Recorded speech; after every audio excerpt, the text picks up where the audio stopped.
Hello दोस्तों, मैं हूं जाहिद आलम और आप देख रहे हैं द राइज अप। दोस्तों, हम इस वीडियो में शुरू कर रहे हैं कंप्यूटर की संरचना का पार्ट 1। दोस्तों, वीडियो स्टार्ट करने से पहले अगर आप इस चैनल में नए हैं तो चैनल को सब्सक्राइब कर लीजिए, साथ ही बेल आइकन के बटन को प्रेस कर लीजिए जिससे अगले वीडियो का नोटिफिकेशन आपको मिल सके। तो चलिए दोस्तों, वीडियो स्टार्ट करते हैं और हम लोग पढ़ते हैं कंप्यूटर की संरचना के बारे में, यानी स्ट्रक्चर ऑफ कंप्यूटर के बारे में। तो इसमें सबसे पहले हम लोग देखेंगे कंप्यूटर की आधारभूत संरचना, यानी कि द बेसिक कंप्यूटर आर्किटेक्चर या ऑर्गेनाइजेशन।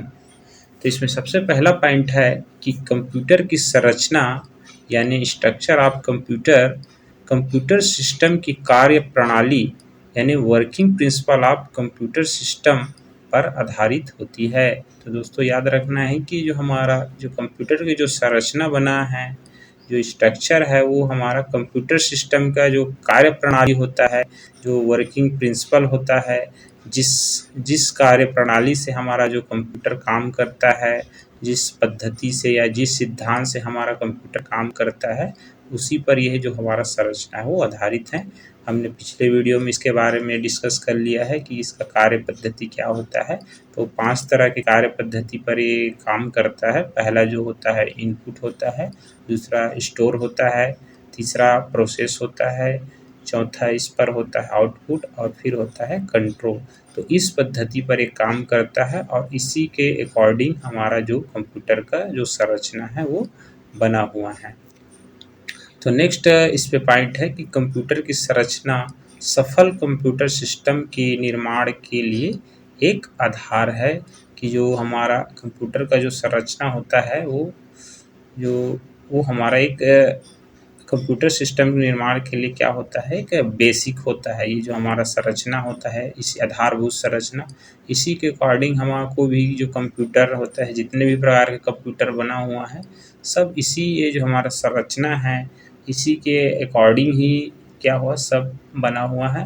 तो लगभग सभी कंप्यूटर में समानता पाई जाती है कि वो इसी संरचना के अकॉर्डिंग ही वो बना हुआ होता है। फिर नेक्स्ट है कंप्यूटर के विभिन्न अवयव, घटक, इकाइयाँ, उपकरणों एवं उनके मध्य संबंध को ही कंप्यूटर की संरचना यानी आर्किटेक्चर ऑफ कंप्यूटर कहते हैं। तो दोस्तों, कि कंप्यूटर की जो संरचना होता है उसका यहाँ पर अर्थ देख सकते हैं कि जो कंप्यूटर के विभिन्न अवयव, कंप्यूटर कहने का मतलब यहाँ पर संरचना से तात्पर्य है कि कंप्यूटर हार्डवेयर से है, यानी कि उस भौतिक भाग से है। हमारा जो कंप्यूटर का भौतिक भाग है वही हमारा क्या होता है, कंप्यूटर का संरचना का निर्धारण करता है। तो कंप्यूटर के विभिन्न जैसे अवयव है कि वो जो हार्डवेयर होता है उस अवयव होता है जिससे मिलकर वो बना होता है, जिसको हम लोग घटक भी कहते हैं, या फिर उसका इकाइयाँ यानी यूनिट्स कहते हैं, या उपकरण जिसको हम डिवाइस कहते हैं। तो यानी कि जो हमारा कंप्यूटर जो बना हुआ है, कंप्यूटर हार्डवेयर है, वो उसका डिवाइस बोल सकते हैं, यूनिट्स बोल सकते हैं, या घटक कंपोनेंट बोल सकते हैं, या अवयव, इन सब से मिलकर जो बना हुआ होता है हमारा कंप्यूटर हार्डवेयर। और इन्हीं के मध्य कैसे संबंध होते हैं, रिलेशन होता है, इसी को हम लोग क्या बोलते हैं, कंप्यूटर की संरचना कहते हैं। यही जो है कंपोनेंट्स जो होते हैं, उसका जो भाग होते हैं, मिल करके हमारा कंप्यूटर की संरचना को बनाते हैं।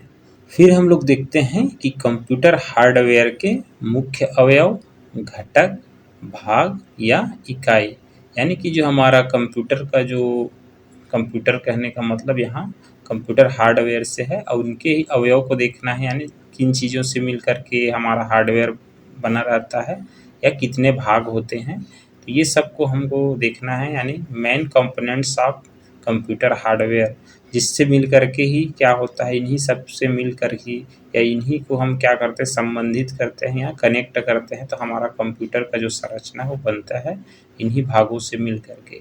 तो ये कार्य पद्धति के आधार पर कितने होते हैं जो हमारा कार्य करने का जो कंप्यूटर जो जिस प्रणाली से क्या होता है कंप्यूटर काम करता है, उसी के आधार पर ये जो हमारा कंप्यूटर का जो भाग है या अवयव है वो कुल 3 तरह के होते हैं। पहला होता है इसमें इनपुट यूनिट कहते हैं, और जिससे ही जो इससे जो डिवाइस इस यूनिट में जितने भी डिवाइस जुड़े होते हैं उसको हम इनपुट डिवाइस कहते हैं, यानी निवेश इकाई। फिर दूसरा होता है सेंट्रल प्रोसेसिंग यूनिट, जिसको हिंदी में केंद्रीय प्रसंस्करण इकाई या फिर केंद्रीय संसाधन इकाई कहते हैं। तो इससे जो भी जो जुड़ा रहता है डिवाइस वगैरह जुड़ा रहता है वो उसको हम लोग प्रोसेसिंग यूनिट कहते हैं, प्रोसेसर डिवाइस कहते हैं। फिर थर्ड होता है आउटपुट यूनिट यानी निर्गत इकाई, और इससे जो इस यूनिट से जो भी इसका डिवाइस रहता है इस यूनिट से संबंधित उसको हम आउटपुट डिवाइस कहते हैं। तो ये हमारा कार्य पद्धति के आधार पर जो हमारे कंप्यूटर के 3 भाग होते हैं मुख्य रूप से, और इन्हीं भाग को हमको क्या करना है अच्छे से समझना है। फिर हम लोग देखते हैं द बेसिक कंप्यूटर आर्किटेक्चर या ऑर्गेनाइजेशन का ब्लॉक डायग्राम। तो दोस्तों हम लोग इस जो कंप्यूटर का आर्किटेक्चर होता है, बेसिक कंप्यूटर आर्किटेक्चर होता है, जो कंप्यूटर की आधारभूत संरचना होता है, उसी को हम लोग क्या करते हैं ब्लॉक डायग्राम के माध्यम से इसको समझते हैं पूरा डिटेल से, कि जो हमारा भी पढ़े हैं कि कार्य पद्धति के आधार पर जो हमारा कंप्यूटर के जो भाग होते हैं 3 भाग होते हैं, input unit, central processing unit और आउटपुट यूनिट। तो इन्हीं का पूरा डिफाइन करके देखते हैं कि किस तरह से ये सभी के सभी भाग या कंपोनेंट मिलते हैं, ये एक दूसरे से कैसे संबंधित होते हैं और एक दूसरे से मिल करके किस तरह से ये लोग काम करते हैं, इसको हम लोग देखते हैं। तो सबसे पहले जो हमारा जो इंस्ट्रक्शन होता है, इंस्ट्रक्शन, प्रोग्राम एंड डाटा, ये जो होता है सबसे पहले हमारा इनपुट यूनिट में क्या होता है, सबसे पहले आता है कि इनपुट यूनिट में क्या होता है, ये सब डाटा और ये प्रोग्राम वगैरह क्या होते हैं इनपुट यूनिट में प्रवेश होते हैं। उसके बाद हम लोग इनपुट यूनिट से सीधा हमारा जो डाटा है वो जो है फ्लो होकर के सेंट्रल प्रोसेसिंग यूनिट में आता है। तो सेंट्रल प्रोसेसिंग यूनिट जो है 3 भाग उनके और भी भाग होते हैं जिससे मिलकर के ये सेंट्रल प्रोसेसिंग यूनिट बना होता है।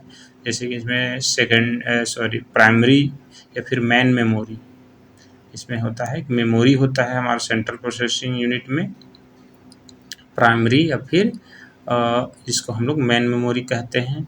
फिर उसके बाद है इसमें कंट्रोल यूनिट होता है, और फिर क्या होता है अरिथमेटिक लॉजिक यूनिट होता है। तो तीन भागों से मिल करके ये सेंट्रल प्रोसेसिंग यूनिट बना होता है। तो सबसे पहले जो हमारा जो डाटा होता है इनपुट होने के बाद सबसे पहले हमारा मेमोरी में जाता है, जो हमारा प्राइमरी मेमोरी होता है उसी में जाता है। फिर क्या होता है आगे जो है हमारा सेंट्रल प्रोसेसिंग यूनिट का भाग जो अरिथमेटिक लॉजिक यूनिट है उस पर फिर क्या होता है प्रोसेस होता है। प्रोसेस होने के बाद फिर क्या होता है वापस से फिर उसी मेमोरी में आ जाता है। इस तरह से यानी कि सेंट्रल प्रोसेसिंग में अपना इसका पूरा काम होता है, जिसको हम आगे पूरा अच्छे से इसमें देखेंगे कि किस तरह से वर्क करता है। फिर उसके बाद हमारा जो डाटा है फ्लो होने के बाद फिर क्या हो जाता है आउटपुट यूनिट में चला जाता है, जिससे हमको क्या होता है कोई भी इंफॉर्मेशन और रिजल्ट मिलता है। तो इस तरह से साथ में इसमें डायग्राम में दिया गया है, यहाँ पर कंट्रोल यूनिट में दिया गया है कि कंट्रोल यूनिट में डॉटेड लाइन से दर्शाया गया है कि किस तरह से कंट्रोल यूनिट में भी हमारे पास क्या होता है कंट्रोल का ट्रांसफ़र होता है, यानी कि कंट्रोल जो प्रवाह होता है, यानी कि हमारे जो सेंट्रल प्रोसेसिंग यूनिट है वो कंट्रोल भी करता है हमारे जितना भी जो जुड़े हुए हैं और भी भाग जुड़े हुए हैं, कंपोनेंट जुड़े हुए हैं, सबको क्या करता है कंट्रोल करने का काम करता है, यानी उसको तालमेल बैठाने का यानी समन्वय करने का काम करता है। ये हमारा जो CPU यानी सेंट्रल प्रोसेसिंग यूनिट का कंट्रोल यूनिट वाला भाग। तो इस तरह से ब्लॉक डायग्राम में देख सकते हैं। तो इसमें 2 तरह का प्रवाह इसमें दिखाया गया है कि सबसे पहले डाटा प्रवाह है, जो हमारा एरो का चिन्ह दिखा रहा है जितने भी ब्लॉक में डायग्राम में, वो क्या है कि डाटा प्रवाह को बता रहा है कि डाटा किस तरह से फ्लो होता है, किन चीज़ों से सबसे पहले अपना इनपुट यूनिट से सेंट्रल प्रोसेसिंग यूनिट में जाता है, फिर उसके बाद जाता है अपना ये आउटपुट यूनिट में। तो ये जो है जो प्रवाह है वो है हमारा डाटा प्रवाह है। इसमें यहाँ पर संकेत करके दिया है कि इंडिकेटेड फ्लो ऑफ इंस्ट्रक्शन या डाटा, यानी कि जो एरो है वो हमारा जो फ्लो हो रहा है इंस्ट्रक्शन और डाटा उन्हीं को दिखा रहा है। फिर इधर साइड में है राइट साइड में जो है कंट्रोल प्रवाह का जो दिया है, संकेत दिया है कि जो कंट्रोल प्रवाह वाला जो डॉटेड लाइन है वो हमारा जो कंट्रोल का जो ट्रांसफ़र हो रहा है, indicates the control exercised by the control unit, यानी कि जो हमारा कंट्रोल यूनिट का जो क्या कर रहा है, फ्लो कर रहा है, कंट्रोल कर रहा है सभी जितने भी यूनिट है कंपोनेंट पर, उसको शो कर रहा है। तो देख सकते हैं कि कंट्रोल यूनिट हमारा सभी इनपुट यूनिट, आउटपुट यूनिट, साथ ही हमारा जो अरिथमेटिक लॉजिक यूनिट होता है उसको, साथ में प्राइमरी मेमोरी, और उसके साथ साथ हमारा यहाँ पर सेकेंडरी मेमोरी है जिसको हम लोग क्या ऑक्सिलरी मेमोरी भी कहते हैं, वो उसको भी क्या करता है, ये कंट्रोल करता है।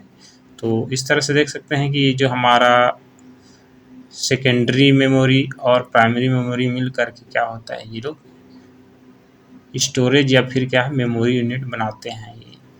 तो इस तरह से हमारा कंपोनेंट्स एक दूसरे से क्या होता है, कनेक्ट रहता है। फिर हम लोग इसको हम पॉइंट्स के रूप में समझ सकते हैं नीचे की। पहला पॉइंट ये है कि इनपुट यूनिट द्वारा हम अपना डाटा या निर्देश अथवा प्रोग्राम कंप्यूटर में इनपुट कराते हैं। तो इसमें हम समझ सकते हैं कि इनपुट यूनिट का काम होता है कि जो भी डाटा होता है, निर्देश, इंस्ट्रक्शन होता है, प्रोग्राम होता है, वो कंप्यूटर में प्रवेश कराने के लिए, यानी कंप्यूटर में क्या करने के लिए कि कंप्यूटर के अंदर हम इसी के माध्यम से हम क्या करते हैं, प्रवेश कराते हैं इनपुट यूनिट के माध्यम से। फिर इसमें सेकेंड पॉइंट है जो सीपीयू के द्वारा ग्रहण किया जाता है और मेमोरी में उचित स्थान पर स्टोर कर दिया जाता है, यानी कि इसको जो भी इनपुट में जो डाटा आया है, हमारा जो निर्देश आया है, वो सीपीयू उसको क्या करता है, एक्सेप्ट करता है। तो सीपीयू में जो जैसे कि बताएं कि जो सीपीयू जो होता है वो उसमें मेमोरी होता है, सेंट्रल यूनिट कंट्रोल यूनिट होता है, फिर अरिथमेटिक लॉजिक यूनिट होता है। तो उसमें सबसे पहले सीपीयू के अंदर वो मेमोरी में क्या होता है, जो डाटा होता है या फिर इंस्ट्रक्शन होता है, वो क्या होता है, पहले मेमोरी में जा कर के तो स्टोर हो जाता है। फिर नेक्स्ट पॉइंट है आवश्यकता पड़ने पर जो अरिथमेटिक लॉजिक यूनिट मेमोरी से ही डाटा तथा निर्देश लेता है, जहां कंट्रोल यूनिट के आदेश के अनुसार उन पर विभिन्न क्रियाएं अर्थात प्रोसेसिंग की जाती है।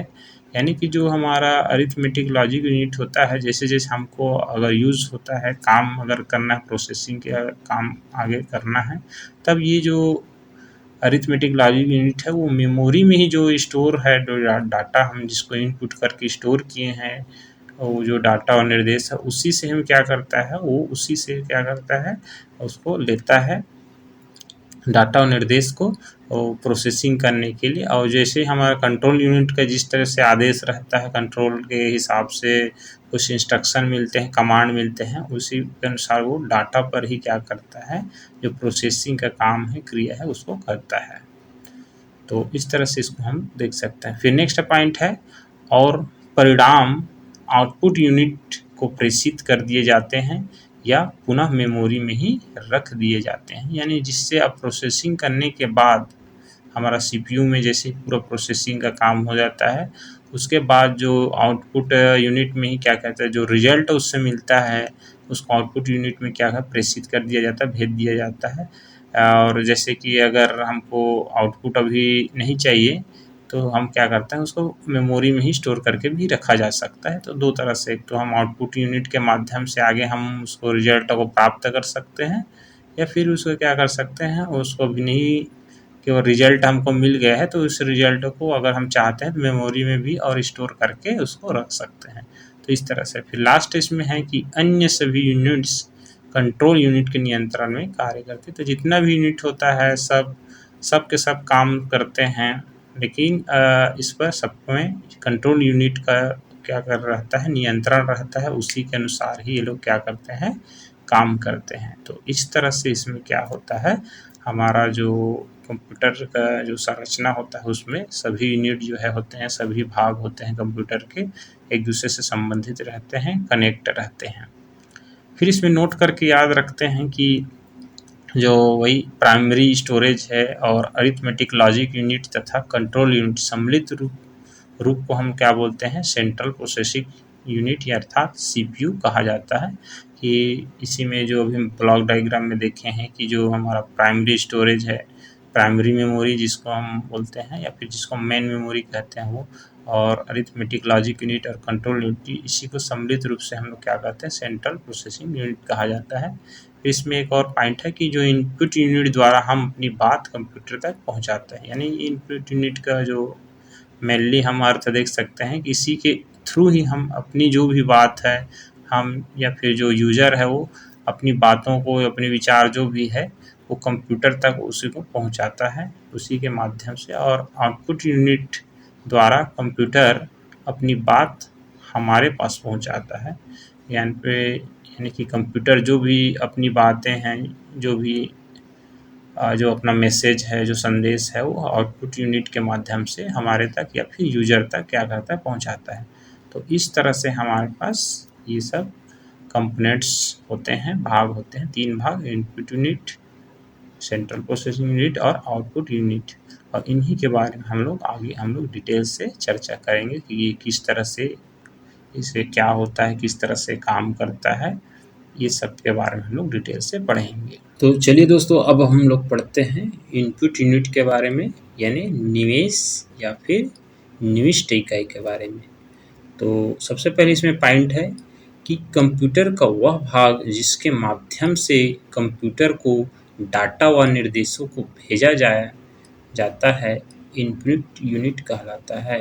तो याद रखिए दोस्तों कि ये जो ऐसा भाग होता है इनपुट यूनिट कंप्यूटर का, यानी कंप्यूटर हार्डवेयर का ऐसा भाग है या ऐसा कंपोनेंट कह सकते हैं जिसके इसी के माध्यम से हम लोग क्या करते हैं, कंप्यूटर को हम लोग क्या करते हैं, जो भी डाटा है या निर्देश है, इंस्ट्रक्शन है, इसको क्या कह देता है, भेजा जाता है, यानी उसमें प्रवेश कराया जाता है। तो उसके लिए हम किस माध्यम को लेते हैं, इनपुट यूनिट को लेते हैं। फिर इसमें है नेक्स्ट कि यह इकाई यूजर से डाटा प्राप्त कर सीपीयू को इलेक्ट्रॉनिक पल्स के रूप में प्रवाहित यानी ट्रांसमिट करता है।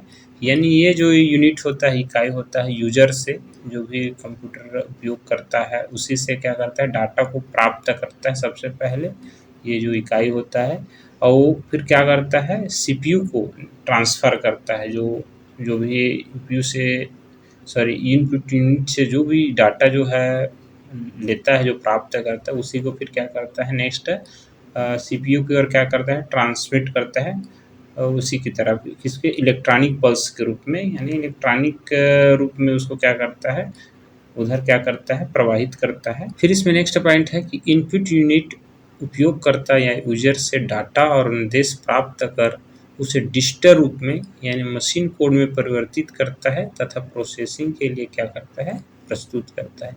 तो ये जो इनपुट यूनिट होता है वो यूजर से जो डाटा लेता है, डाटा और निर्देश उसको प्राप्त करने के बाद उसको क्या करता है, सबसे उसको डिजिटल रूप में परिवर्तित करता है। उसका ये काम है। डिजिटल रूप में कहने का मतलब यहाँ पर डिजिट से बना हुआ है, डिजिटल जो है डिजिट से बना हुआ है, और डिजिट आने होता है अंक। तो यहाँ पर बात हो रहा है अंक, यानी बाइनरी अंक की बात हो रही है। जो बाइनरी डिजिट होता है 0 और 1, 0 यानी यहाँ पर ऑफ होता है और 1 का मतलब यहाँ पर ऑन होता है। तो ये जितना भी हम जो डाटा लेते हैं, डाटा बहुत अलग अलग रूपों में हो सकते हैं। हम डाटा वाले चैप्टर में इसको पढ़े थे कि वो हो सकता है साउंड के रूप में हो, या टेक्स्ट के रूप में हो, या फिर इमेज के रूप में हो, या एनिमेशन, या फिर वीडियो, किसी भी रूप में हो डाटा, उसको सब इनपुट यूनिट का जो काम होता है वो सबसे पहले उसको डिजिट रूप में यानी मशीन भाषा में चेंज करता है, क्योंकि जो कंप्यूटर होता है वो मशीन भाषा को ही समझता है, यानी मशीन कोड को ही समझता है। इस वजह से ये जो इनपुट यूनिट होते हैं उसको सबसे पहले डिजिटल रूप में क्या करता है, चेंज करता है, और तथा प्रोसेसिंग के लिए क्या करता है, प्रस्तुत करता है। फिर आगे फिर उसका प्रोसेस किया जा सकता है, क्योंकि कंप्यूटर जो प्रोसेस करेगा उसका सीपीयू, तो कंप्यूटर जो है चूँकि एक मशीनी है, डिवाइस है, तो केवल वो मशीनी संकेत को ही समझ पाएगा। इस वजह से इनपुट यूनिट इसको क्या करता है, जो भी यूजर से डाटा अनुदेश जो भी प्राप्त करता है उसको फिर डिजिटल रूप में ही यानी बाइनरी रूप में ही क्या करता है, इसको चेंज करता है। फिर इसमें नेक्स्ट है कि जब कंप्यूटर सीपीयू की मेमोरी में प्रोसेस हेतु किसी प्रकार का डाटा भेजना होता है तो उसे इनपुट डिवाइस की सहायता से भेज सकते हैं। यानी कि जैसे कि अब हमको भेजना है तो इसके लिए डिवाइस की ज़रूरत पड़ती है। इनपुट यूनिट में डिवाइसेस होते हैं बहुत सारे, तो यदि हमको भेजना है तो अब उसमें क्या करना पड़ेगा, और वो डिवाइस लगाना पड़ेगा, कुछ उपकरण लगाना पड़ेगा, जिससे हम क्या करते हैं कि हम सीपीयू के मेमोरी में हम प्रोसेसिंग के लिए हम क्या करते हैं, डाटा को भेजना चाहते हैं तो उसके लिए हमको क्या करना पड़ेगा, इनपुट डिवाइस लगाना पड़ेगा। फिर नेक्स्ट है कि जो डाटा, सूचना, प्रोग्राम, अनुदेश और निर्देशों आदि को कंप्यूटर के अंदर प्रविष्ट या इनपुट के लिए प्रयोग की जाने वाली विद्युत यांत्रिक युक्ति या उपकरण, इलेक्ट्रोमैकेनिकल डिवाइस को हम लोग क्या कहते हैं, इनपुट डिवाइस कहलाता है। इसमें कि ये जो हमारा इनपुट डिवाइस एक प्रकार का युक्ति है या उपकरण है, ये किस टाइप का उपकरण है, विद्युत यांत्रिक होता है, यानी विद्युत से और मैकेनिकल यानी यंत्र की तरह ये काम करता है। तो एक प्रकार का ये मशीन है, हमारा विद्युत यांत्रिक मशीन है, जो क्या करता है, जो भी डाटा है, सूचना या प्रोग्राम हो सकते हैं, अनुदेश हो सकते हैं, ये सब को क्या करते हैं, कंप्यूटर के अंदर क्या करते हैं, प्रविष्ट करते हैं, यानी इनपुट करने का काम करते हैं ये डिवाइस। तो इस तरह से ये हमारा क्या कहलाता है, इनपुट डिवाइस कहलाता है। तो इस तरह से समझ सकते हैं। फिर इसमें नेक्स्ट है इसमें कि इसको उदाहरण देखते हैं कि एटीएम, जैसे हम लोग एटीएम का फुल फॉर्म होता है ऑटोमेटिक टेलर मशीन, में जब हम किसी निकासी के लिए यानी विथड्रॉ के लिए जाते हैं, यानी पैसे निकालने जाते हैं, तो हमें क्या करना है, पिन डालना पड़ता है, पिन नंबर। पिन का मतलब यहाँ पर फुल फॉर्म है पर्सनल आइडेंटिफिकेशन नंबर, उसमें डालना पड़ता है। तब इसके लिए क्या होता है, इसके लिए इनपुट यूनिट के रूप में कीपैड का उपयोग किया जाता है। तो इसमें हम जो कीपैड में यूज़ करते हैं, हम जैसे 4 डिजिट में कैरेक्टर में हम लोग अपना जो पिन डालते हैं, तो यही जो हमारा जो कीपैड है वो क्या करता है, हमारे इनपुट यूनिट के रूप में काम कर रहा है, जो उसी में लगा होता है, यानी वो एक इनपुट डिवाइस हो गया, जिसके माध्यम से हम लोग क्या करते हैं, अपना जो भी डाटा है उसको हम क्या करते हैं, हम कंप्यूटर तक या एटीएम मशीन तक पहुंचाते हैं। तो इस तरह से हम लोग इनपुट यूनिट को समझ सकते हैं। इसमें नोट करके याद रखते हैं कि अलग अलग प्रकार के डाटा के लिए अलग अलग प्रकार के इनपुट डिवाइस का प्रयोग किया जाता है। तो दोस्तों ये डिपेंड करता है कि इनपुट डिवाइस किस टाइप का है, बहुत सारा इनपुट डिवाइस होता है। हम लोग नेक्स्ट इस चैप्टर में हम लोग इसके बारे में पूरा डिटेल से पढ़ेंगे, कितने प्रकार का इनपुट डिवाइस होता है, कैसा काम करता है, इसके बारे में पूरा सभी के बारे में डिटेल से यहाँ पर समझेंगे। तो यहाँ पर पॉइंट ये है कि जो हमारा इनपुट डिवाइस है उसका यूज़ जो है वो डाटा पर निर्भर करता है, क्योंकि अलग अलग प्रकार का डाटा कई प्रकार के होते हैं।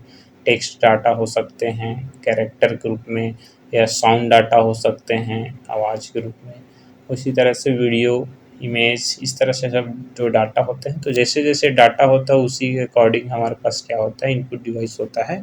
इसमें जैसे कि हम लोग समझ सकते हैं, पहला CUI यानी console user interface operating system में कीबोर्ड उपयोगी होता है।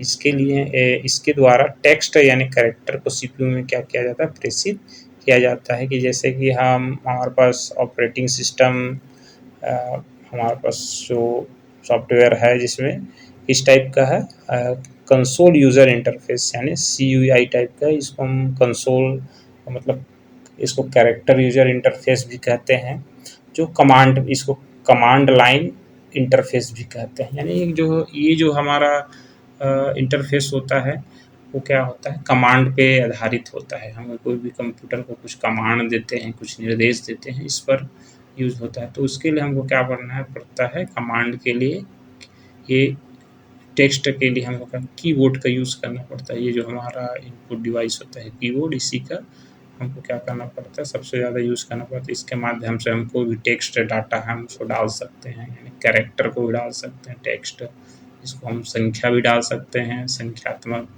इसमें कुछ भी, और संख्या के साथ साथ इसमें हम अक्षर वाला भी इसमें डाटा यूज़ कर सकते हैं। साथ में कुछ स्पेशल कैरेक्टर डालना होगा, स्पेशल चिन्ह डालना होगा, तो भी हम क्या कर सकते हैं, इस कीबोर्ड के माध्यम से डाल सकते हैं।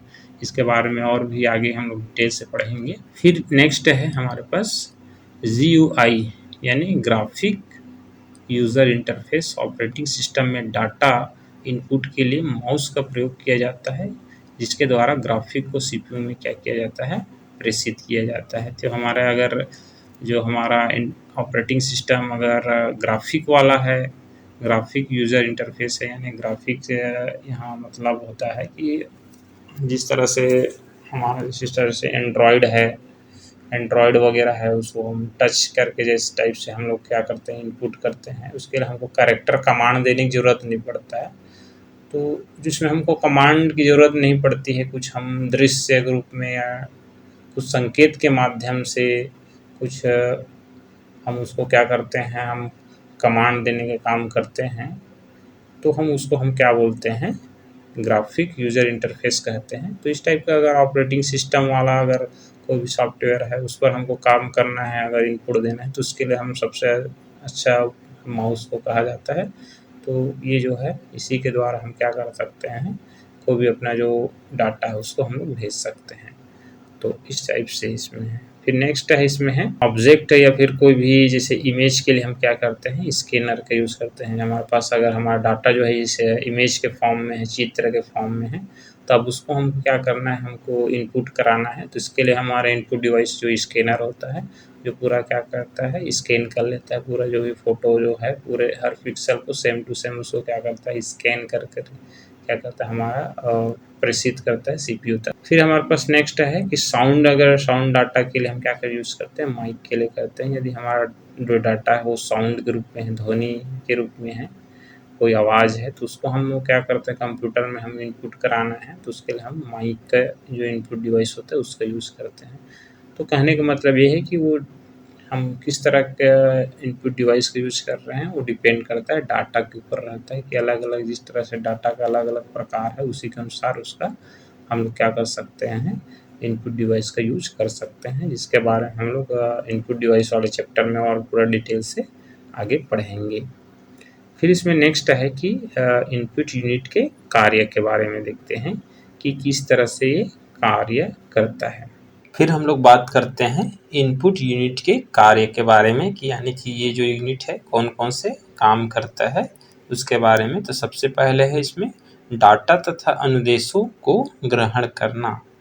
फिर इसमें दूसरा है उन्हें बाइनरी कोड में बदलना। तीसरा है इसमें बदले हुए कोड को कंप्यूटर सिस्टम को देना। तो इस तरह से इसके 3 कार्य होते हैं, जिसको हम लोग थोड़ा-सा और एक्सप्रेशन इसमें करते हैं डिटेल से कि सबसे पहले इसमें देखते हैं कि डाटा तथा अनुदेशों को ग्रहण करना। तो ये जो इसके बारे में पहला पॉइंट है कि यह उपयोगकर्ता या यूज़र द्वारा दिए गए डाटा तथा निर्देशों को पढ़ता या क्या करता है, स्वीकार करता है। तो ग्रहण करने का मतलब यहाँ पर है दोस्तों कि उसको पढ़ना, उसको रीड करना कि और साथ में उसको क्या करना, स्वीकार करना। तो यह कहलाता है। तो जो यूज़र जो क्या करता है, जो डाटा देता है या फिर कोई इंस्ट्रक्शन देता है, उसी को क्या करता है, स्वीकार करता है या फिर उसको ग्रहण करता है, इनपुट यूनिट। फिर नेक्स्ट है इसमें कि जो डाटा है टेक्स्ट का मतलब यहाँ पर टेक्स्ट डाटा का मतलब है उसमें अक्षर हो सकते हैं, अंक तथा क्या हो सकते हैं, विशिष्ट चिन्ह हो सकते हैं, यानी स्पेशल कैरेक्टर हो सकते हैं, यानी टेक्स्ट डाटा। फिर है इसमें साउंड यानी आवाज़, इमेज यानी चित्र, वीडियो यानी चलचित्र के रूप में क्या हो सकते हैं कि यह जो डाटा है कई अलग-अलग रूपों में हो सकते हैं। तो अलग-अलग रूप में हो सकता है, तो उसके अकॉर्डिंग अलग-अलग हम क्या लगा सकते हैं, इसमें इनपुट डिवाइस लगा सकते हैं। तो इस तरह से दूसरा पॉइंट है। फिर तीसरा इसमें है कि डाटा जो है प्रोग्राम या सॉफ्टवेयर के रूप में भी हो सकता है। एक जो डाटा है वो निर्देश सॉफ्टवेयर, कोई भी प्रोग्राम भी हो सकता है या फिर क्या हो सकता है, सॉफ्टवेयर भी हो सकता है। तो इस तरह से इसी को क्या करना, सबसे पहले इसका काम होता है इसी को ग्रहण करना, स्वीकार करना पहला काम हुआ। इसमें फिर दूसरा काम है इसमें उन्हें बाइनरी कोड में क्या करना, बदलना। तो जैसे कि हम लोग पहले पढ़ चुके हैं कि जो सबसे पहले जो डाटा होता है उसको क्या करता है, फिर बाइनरी कोड में बदलता है। बाइनरी कोड का मतलब यहाँ पर मशीन कोड से है।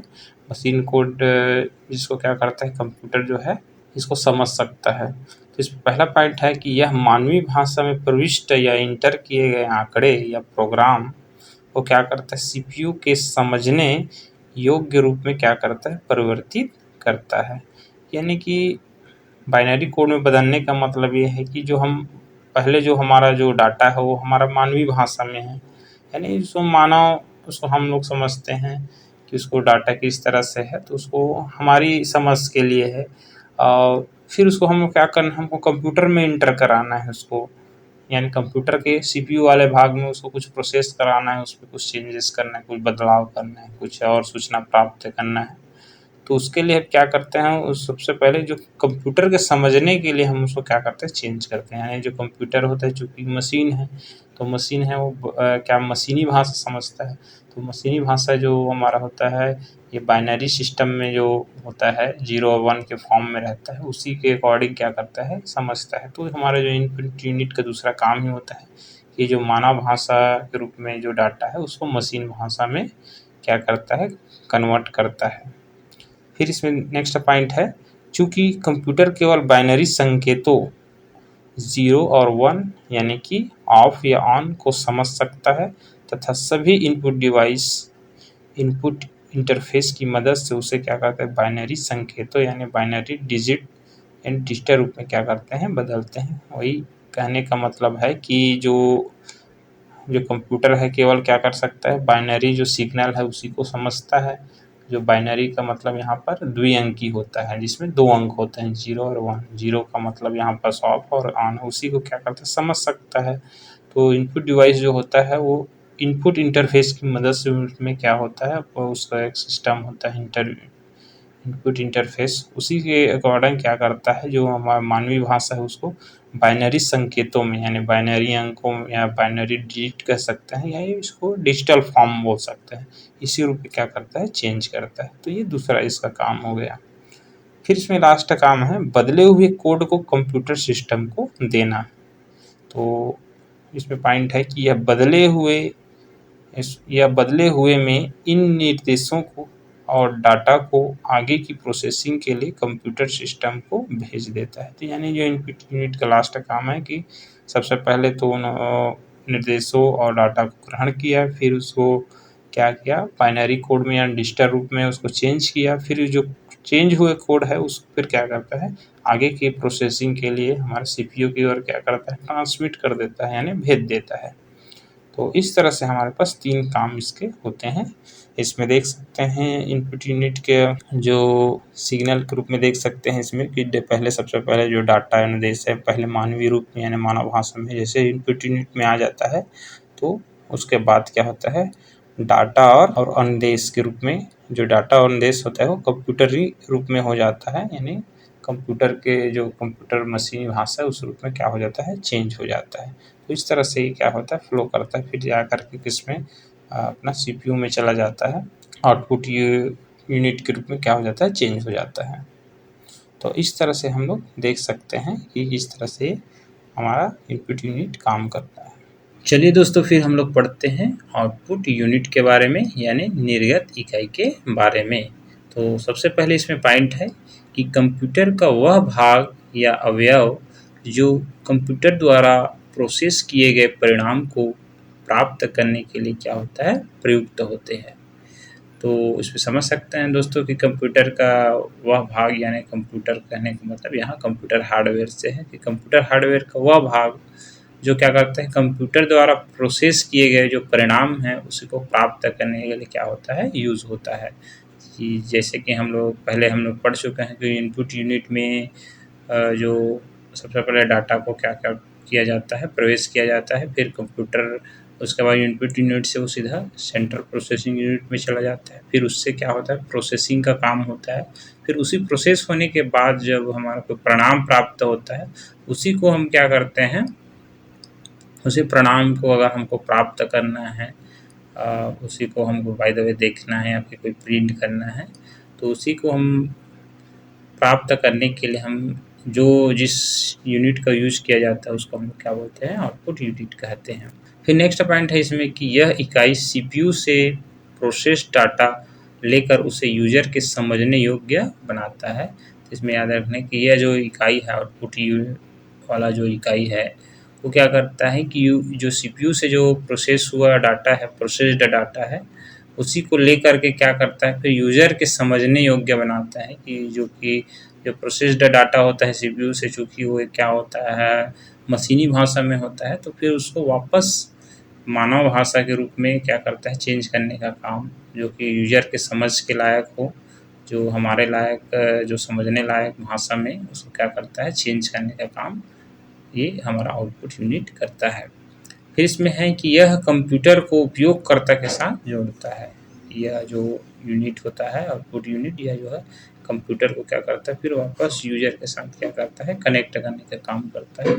और फिर है प्रोसेसिंग के अंतिम तथा प्रोसेसिंग के अंतरिम तथा अंतिम परिणाम को कंप्यूटर के बाहरी वातावरण में यूज़र को प्रस्तुत करता है। जो प्रोसेसिंग से मिला हुआ जो हमारा प्रोसेसिंग के बाद जो अंतरिम है, अंतरिम इंटरमीडिएट जो रिजल्ट है या फिर अंतिम या जिसे फाइनल रिजल्ट कहते हैं, वो कंप्यूटर के बाहरी वातावरण यानी कंप्यूटर से बाहर हमारे पास करने का काम करता है। जो क्या होता है यूज़र जिसको क्या कर सकते हैं यूज़ कर सकता है, यूज़र के समझने लायक होता है। तो यूज़र के को कुछ सूचना मिलता है, परिणाम मिलता है, तो उसी को यूज़र के लिए प्रस्तुत करता है कौन, हमारा ये आउटपुट यूनिट। नाम से है आउट आने, यहाँ पास बाहर होना, ये जो कंप्यूटर से क्या हो जाता है बाहर हो जाता है। तो इस टाइप से इसको हम लोग समझ सकते हैं। इसमें पॉइंट है कि डाटा तथा निर्देशों को परिणाम के रूप में प्रदर्शित करने के लिए जिन यूनिट्स का उपयोग किया जाता है उन्हें आउटपुट यूनिट कहते हैं। कहने का मतलब ये है दोस्तों कि जो डाटा निर्देश को परिणाम के रूप में यदि हम क्या करते हैं उसको रिजल्ट के रूप में शो करते हैं, तो उसको प्रदर्शित करने के लिए यानी दर्शाने के लिए रिजल्ट के रूप में, यानी हम जो रिजल्ट है उसको हम देखने के लिए जिस यूनिट का हम लोग उपयोग करते हैं उसको हम लोग क्या कहते हैं आउटपुट यूनिट कहते हैं। तो इस तरह से इसको हम लोग समझ सकते हैं। फिर नेक्स्ट पॉइंट है इसमें कि आउटपुट डिवाइस द्वारा हम कंप्यूटर से प्राप्त डाटा या परिणाम को देख सकते हैं या फिर उन्हें क्या देख सकते हैं उसका प्रिंट ले सकते हैं। यानी कि जो हमको इनपुट यूनिट से द्वारा हम क्या करते हैं कंप्यूटर से जो भी हमारे पास डाटा या परिणाम हमको प्राप्त होता है, कोई इन्फॉर्मेशन प्राप्त होता है, उसको हम क्या कर सकते हैं, हम क्या कर सकते हैं उसको देख भी सकते हैं। देखने के साथ साथ हम उसको क्या ले सकते हैं उसका हम लोग प्रिंट भी ले सकते हैं, छाप ले सकते हैं। फिर इसमें नेक्स्ट पॉइंट है कि एक विद्युत यांत्रिक युक्ति यानी इलेक्ट्रोमैकेनिकल डिवाइस जो कंप्यूटर द्वारा प्रोसेस किया गया बाइनरी डाटा लेकर उसे उपयोगकर्ता के लिए उपयोगी डाटा में बदल कर प्रस्तुत करता है, आउटपुट डिवाइस कहलाता है। तो यहाँ पर देखेंगे कि जो इनपुट यूनिट में जो डिवाइसेस जुड़ा होता है उसको आउटपुट डिवाइस कहते हैं। साथ में यहाँ एक प्रकार का ये भी इनपुट यूनिट की तरह ये भी क्या होता है विद्युत यांत्रिक युक्ति होती है यानी उपकरण होता है।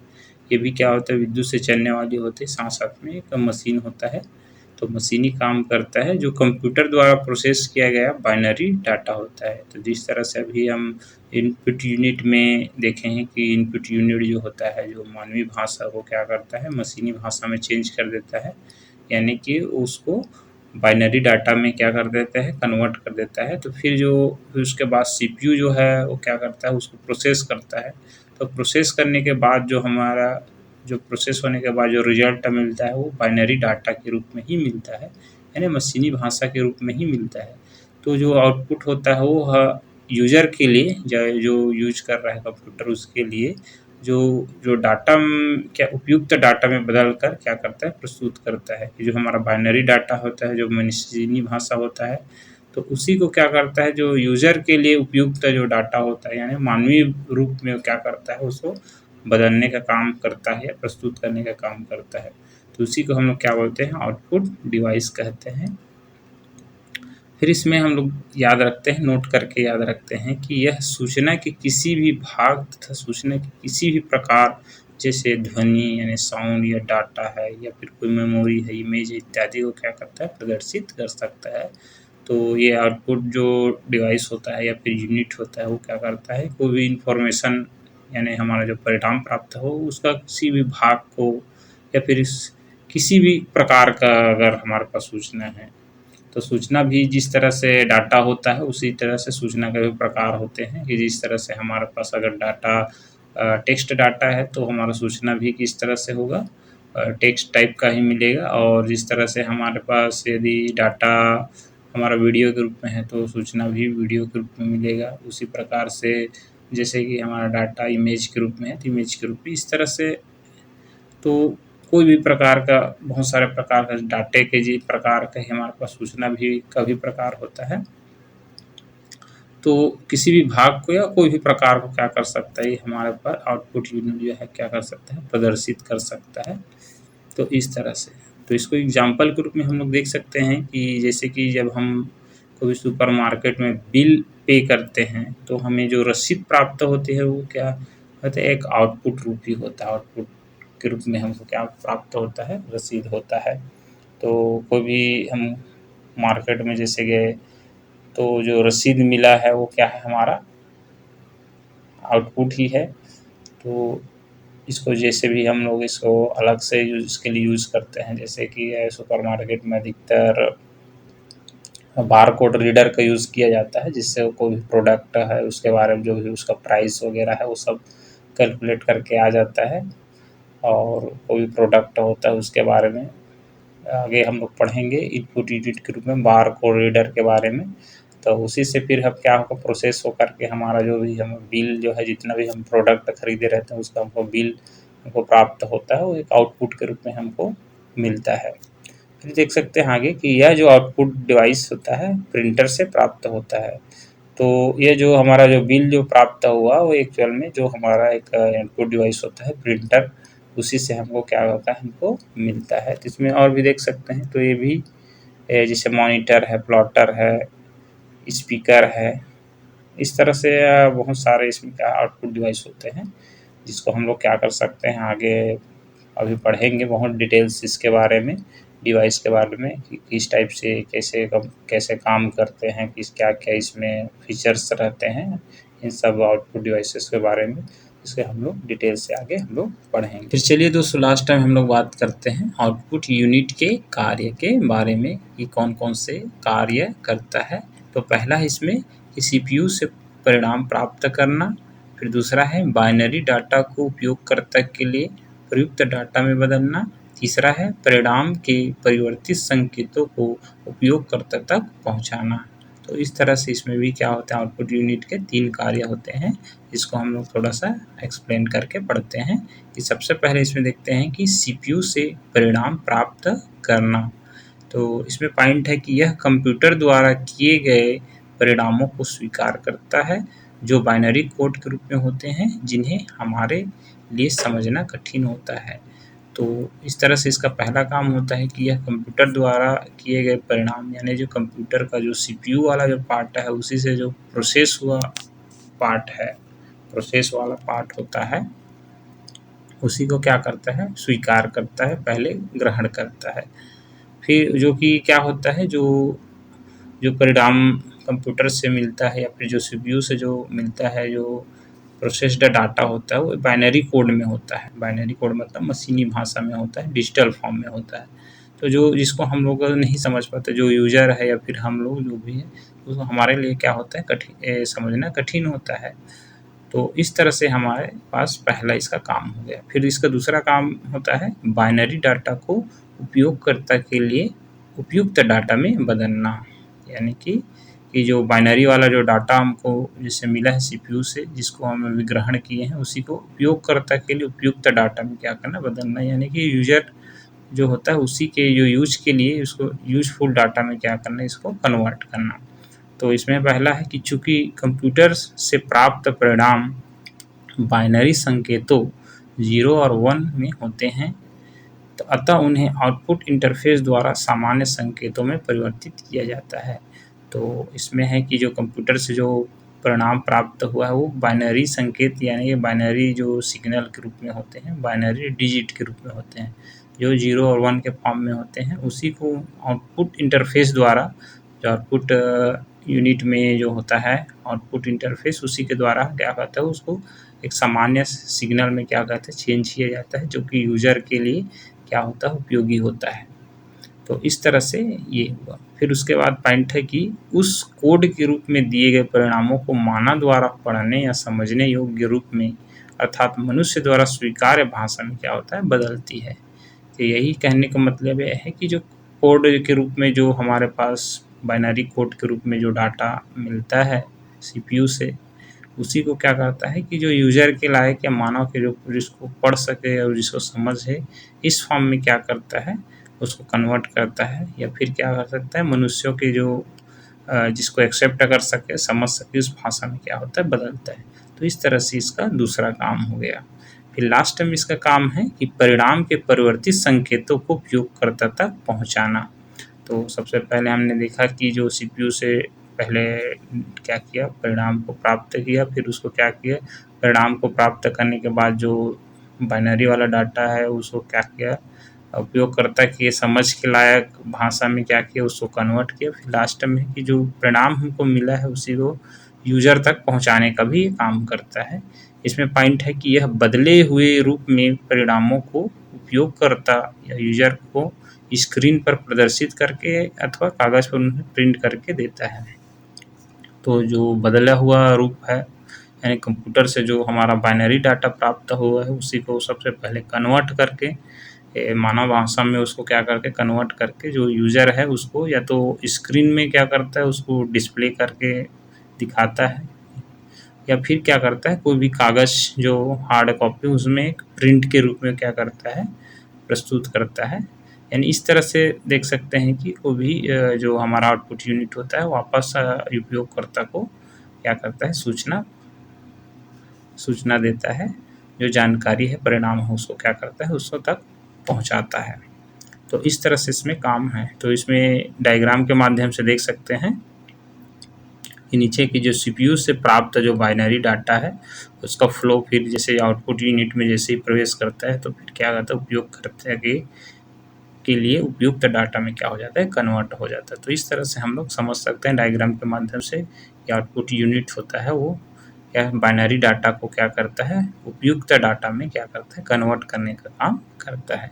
तो इस तरह से हमारा ये जो आउटपुट यूनिट है वो कंप्लीट होता है।